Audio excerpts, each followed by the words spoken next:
안녕하세요. 카이마 밀리터리 인사이트 아나운서 노은청입니다. 오늘은 정전협정 63주년을 맞이해서 휴전과 정전협정에 대한 이슈와 그에 대한 얽힌 이야기들을 나눠볼 건데요. 오늘 그에 대한 도움 말씀 주실 한국위기관리연구소장이신 허남성 박사님 오셨습니다. 네, 박사님 반갑습니다. 반갑습니다. 네, 안녕하세요. 오늘 이제 7월 27일이죠. 이날을 휴전협정일이라고도 하고요. 정전협정일이라고도 하는데 이렇게 좀 다르게 부르는 이유가 있을까요? 보통 우리가 휴전, 정전 이렇게 섞어서 많이 쓰지요.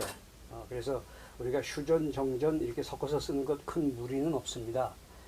휴전 협상 또는 정전 협상 이것도 섞어서도 괜찮습니다. 그런데 여기에 이제 협정이란 말이 붙을 때는 휴전 협정 대신에 정전 협정이라는 말을 쓰는 것이 맞다고 생각을 합니다. 왜 그러냐 하면은 휴전이라는 말은 영어로 ceasefire 말 그대로 총질을 멈춘다 이제 그런 뜻인데 정전에는 그 휴전 상태를 어떻게 유지하고 관리할 것이냐 하는 그런 정치적인 개념이 좀 가미가 돼 있어요. 그래서 협정이라고 하는 걸 붙일 때에는 반드시 휴전 협정 대신에 정전 협정이라고 쓰는 것이 정확한 말이고 또 그 협정문 자체에도 정전 협정이라고 분명하게 명기가 되어 있습니다. 네. 그렇군요. 네. 잘 알겠습니다. 그럼 지난번에 6.25 전쟁을 설명해 주셨잖아요. 네, 그때 당시에는 실제로 치열한 전투를 한 건 한 1년 정도, 그리고 오히려 나머지 2년 이상은 휴전회담을 하는데 시간을 썼다고 말씀하셨어요. 물론 그 휴전회담을 하는 이유는 유리한 그 고지를 쟁탈하기 위함이라고 말씀을 하셨는데요. 근데 왜 이렇게 휴전회담을 하는데 이렇게 오랜 시간이 걸렸으며 또 휴전회담의 핵심 이슈가 과연 무엇이었을지 궁금합니다. 네.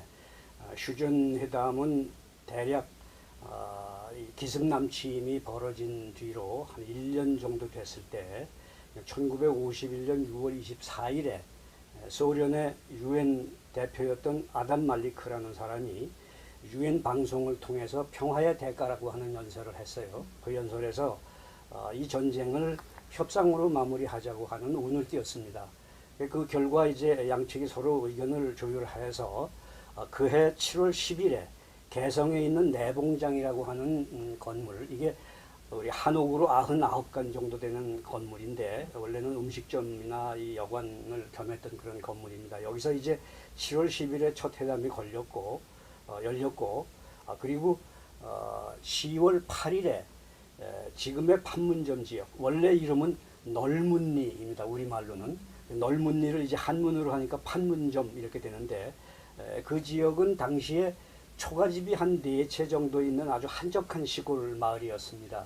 그쪽에 가서 이제 천막을 치고 회담이 이제 속개가 되었고, 오늘날 우리가 보고 있는 그 판문점 그 건물들은 원래 널문리 마을로부터 남쪽으로 한 800m 정도 내려와서 새롭게 건물을 지어서 이렇게 된 겁니다.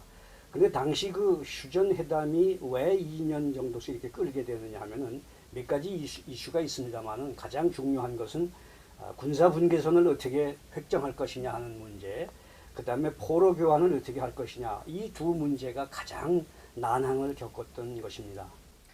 군사 분계선 설정에 많은 시간이 걸렸네요. 그러면 박사님 또 하나 이슈였던 그 포로 교환에 대한 쟁점이 굉장했다고 얘기를 들었어요. 그 부분은 어땠는지 설명 부탁드립니다. 군사 분계선 설정에 한 4개월 정도가 걸렸고요. 네.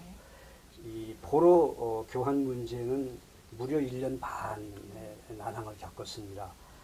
그렇게 된 데에는 몇 가지 중요한 원인이 있는데, 우선 첫째로는 양측이 포로 명단을 교환하는데 우리 측에서는 13만 2,474명, 그러니까 북한군 포로 11만 1,754명, 그 다음에 중공군 포로 2만 720명 해서 이렇게 이제 우리는 통보를 했습니다. 그런데 공산 측에서는 불과 11,551명, 그러니까 국군 한 7천여 명, 미군 한 3천여 명, 기타 유엔군 한 1,200여 명 해서 그 정도밖에는 통보를 안 한 겁니다. 우리 측에서 추산할 때에는 한 9만 명 정도 포로로 지금 붙잡혀 있다고 우리는 추산을 했는데 한 8만 명 정도를 누락을 하고서 우리한테 통보를 한 겁니다.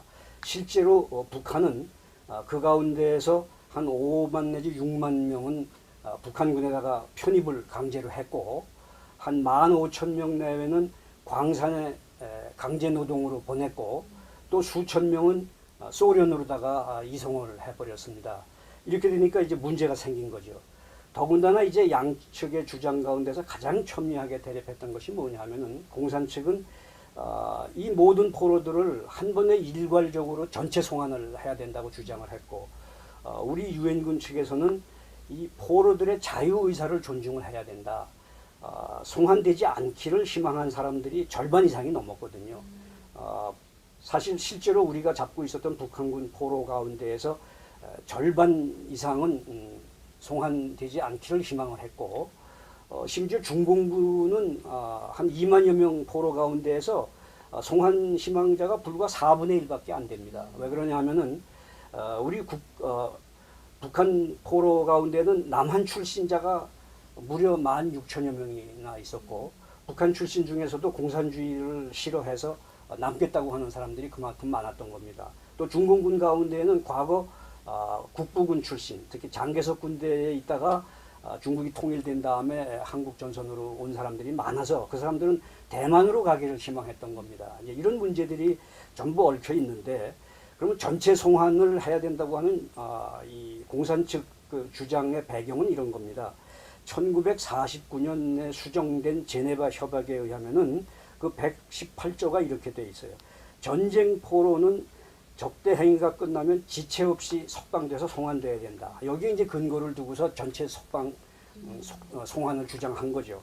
그런데 또 제7조를 보면 이런 조항이 있어요. 전쟁 포로는 그 권리의 일부 또는 전부를 어떤 상황에서도 거부당해서는 안 된다. 이건 무슨 뜻이냐 하면은 포로의 개인 의사가 대단히 중요하다고 하는 것입니다. 그러나 그 기본적인 정신은 뭐냐 하면은 인도주의거든요. 그러니까 포로가 송환되지 않겠다고 하면 이건 보낼 수가 없다는 거죠. 그래서 이 문제를 가지고서 사실은 1년 반을 티각태각 하다가 마침내 1953년 6월 8일에 양측이 이제 합의를 봤는데 그 합의된 내용은 뭐냐 하면은 포로를 중립국 대표들에게 맡겨서 신문을 해서 포로 본인이 남으로 갈 거냐 북으로 갈 거냐 아니면 제3국으로 갈 거냐 하는 것을 스스로 결정하도록 하자 이렇게 해가지고서 타결을 보게 된 겁니다. 그렇군요.